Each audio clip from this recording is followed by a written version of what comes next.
Kukhona izimo ezithile lapho udokotela wakho wezingane angase athi angakutshela ukuthi ingane yakho iyahlushwa yizo. Kungaba yinto encane njengokuhlinzwa kwe-inguinal hernia, noma kungaba ithesti engakahlali kahle, noma i-hypospadias. Kungase kube i-appendicitis.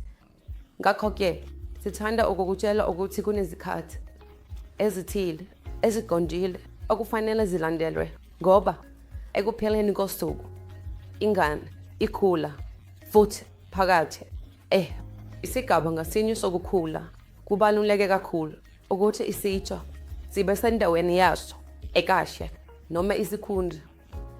Ngakho uma siphuthelwa isikhathi esifanele sokuhlinzwa kwaleso sitho, kungenzeka ukuthi isitho ngokwaso singakhuli ngendlela efanele, singancipha emsebenzini waso, ungase ulahlekelwe yisitho.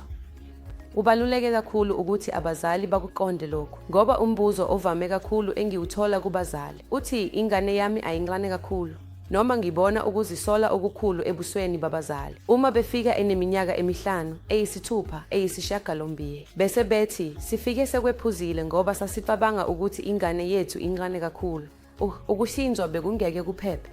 Ngakho ngingakukhuthaza ngempela ukuthi uqale ngokufika ukuze uthintane nodokotela uqonde kahle ukuthi inkinga iyini, yisiphi isikhathi esifanele nesinqumo esifanele sengane yakho, nokuthi ngabe ngempela siyadingeka.